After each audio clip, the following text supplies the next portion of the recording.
Hey Corey, thanks so much for your video, because I think what you're allowing, at least me to do, and hopefully others to do, is enter into a certain mode of discourse that isn't often available on YouTube through this format, because most of, at least the more popular videos, are between atheists, scientific, materialistic atheists, or scientistic, you could almost say, and on the other hand, fundamentalist, young earth creationist, sort of religious believers. And this is, that sort of Christianity is really only in America for the most part. I think Europe, to the extent that traditional religion still exists at all, it's much more laid back than American fundamentalism. But I think the discourse that you're allowing us to enter, that sort of leaves that dichotomy behind, is the sense that really language itself puts us in, if not a religious, then at least a spiritual situation. The reason that I take and am beginning to take more and more seriously all the time Christianity, the reason I take it seriously is because when I read Genesis, I'm hearing the story of the creation of the alphabet, and the tree of knowledge is the alphabet. The trapping of sound, of singing, of poetry, which is how humans learn to speak, into these phonetic vessels which sort of suck the polytheistic meaning, mythological personality of the world around us. These words and letters, they suck that out and paste it onto the page. And nowadays with our electronic culture, it's more like it gets sucked onto the screen, and the story is told to you. You don't even have to read it and imagine it. It's imagined. The image is provided for you in the frame. And so, the magic of the world for primordial humanity has been framed, and it's produced now. All of our entertainment, our art, it's produced by human industry. So our language, our symbols, have made us ignorant of our cosmic situation. And religiosity is just a very intense awareness, I think, of this dilemma, this duality that language creates in our experience, because we begin to have to face some other, a big other, capital O, as soon as we enter speech, which is what you wrote a poem, beautiful poem that you posted earlier today that talked about this, that talking is itself sharing words with an unknown presence. And religiosity or spirituality, it's ontology, at least when you're doing it right. In other words, it's conscious philosophical reflection about your own existence, which is what theology ideally should be about, but often it becomes more an argument over dogmatics. I think philosophy tries to maintain a relationship with wisdom, or what a Gnostic would call Sophia, a divine being for all intents and purposes. That the silence, which is the world opened up for us by language. We think words and our ability to speak, that it's primarily about, or that its meaning is essentially about the part that's spoken, that you hear. But really what language does is provide a certain silence for humanity that no other animal can possibly imagine. Only a human can feel awkward because of the silence generated by language, by the ability to speak, because there's always something to be said, and when it's not said, usually thoughts return. When you're really silent, your conscience wakes up, or this is what Heidegger talks about, that the call of the conscience, when you finally are able to pull back from an immersion in the they, or in the masses, and in the ongoing idle talk of mass media.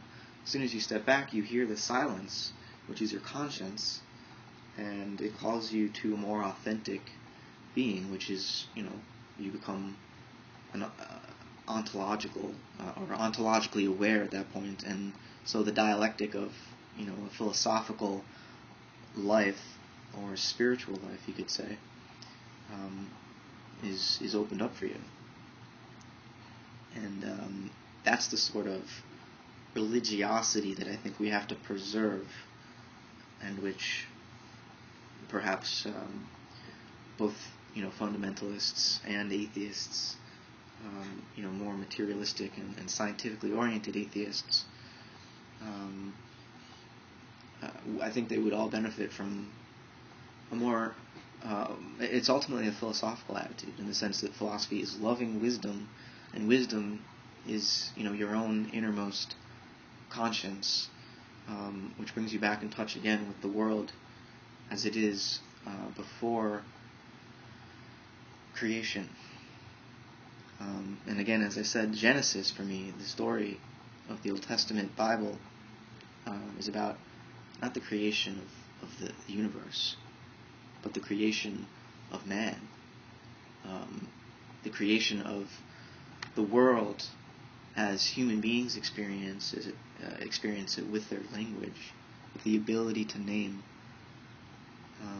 It's a second creation, in a sense. First there's the cosmos, and then the cosmos creates man, who then recreates the cosmos by coming to know it in a completely new and amazing way. And if theology is to survive, it has to be a non-dogmatic philosophy, which is built on questioning oneself in order to come to know the world more truly, to relate to it in a more beautiful way, and to constantly express only goodness when in relation with it. I think that's what catching the philosophical fire ultimately forces you to do.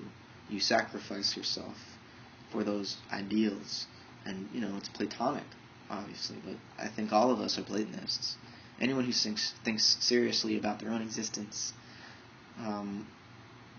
becomes Platonic. Even very scientifically minded people, they're saying, okay, we've got this pure mathematical, intellectual logic that can tell us about this sensory world of appearances, the realm of eternal forms and nature, the hair, clay, and flux.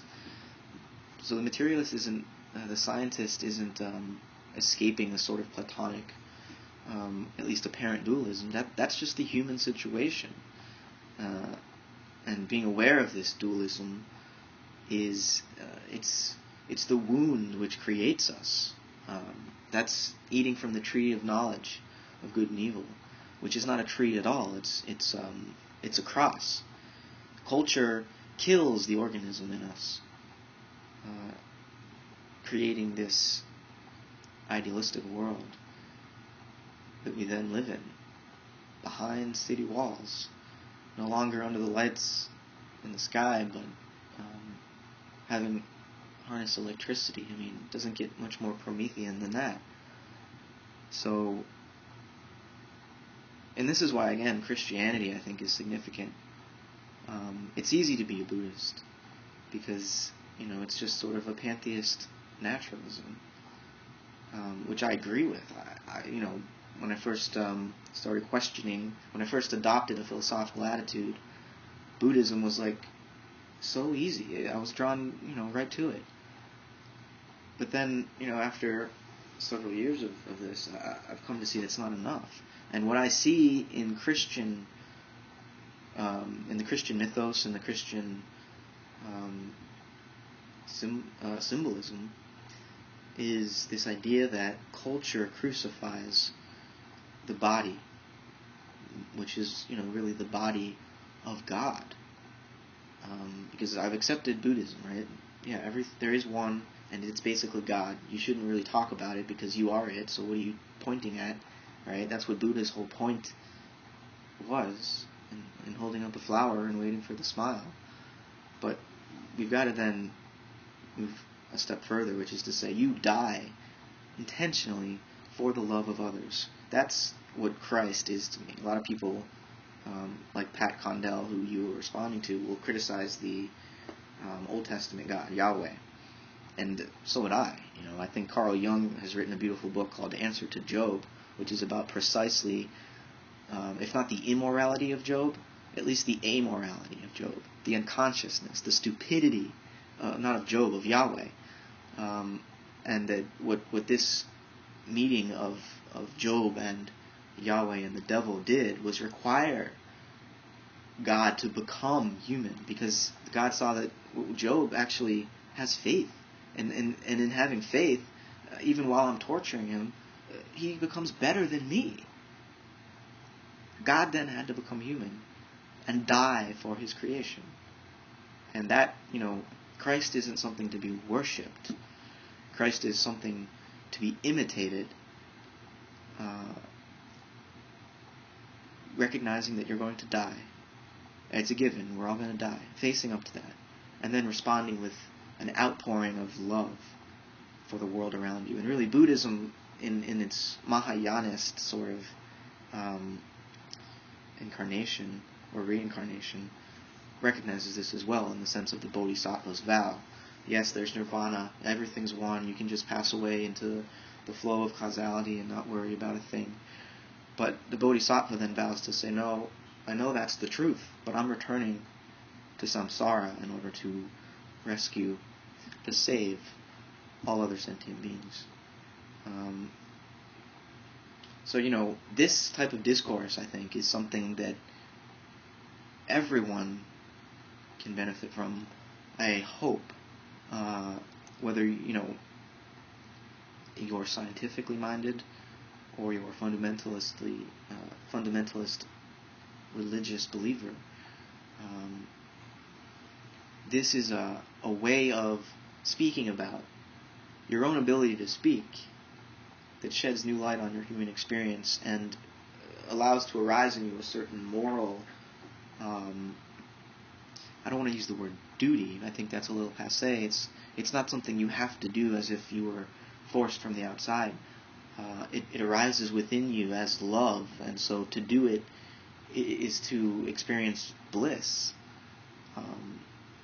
Compassion is to suffer with, but in suffering with, you love, because death isn't necessarily a terrible thing if you're in love. Then it becomes a release, and pleasure seems to accompany release, in many different ways. I think having that sort of attitude toward death, rather than this frightened attitude that I think is shared by both the materialist and the fundamentalist believer, I think both are afraid of death. The materialist maybe has more of an adult attitude about it and isn't hoping that there's some outside force that's going to save them. They've said, yeah, I'm going to die, it sucks, deal with it. But, the religious believer said, no, you don't have to die. You're going to live forever because, this book says so. It's over there. But, I've spoken for quite a bit, so I'll leave it at that. But I hope we can keep this discourse open, because, every way of speaking, every path, different path, the language lays down for us is new. It's a portal to a new dimension. And I think a lot of our troubles on the planet right now in terms of, the industrial rape of the planet, and the economic inequalities within the human sphere. These are a result of speaking a language that's too constricting, too abstract, that distances us too much from our own bodies, from each other, and from the earth and the rest of the universe. So opening up new ways of speaking is exactly what this medium is for, and I think it's why I enjoy it so much. So thanks for listening, and Corey, I'm sure you'll have something to say, and anyone else that's interested in joining in, please post a response. Take it easy.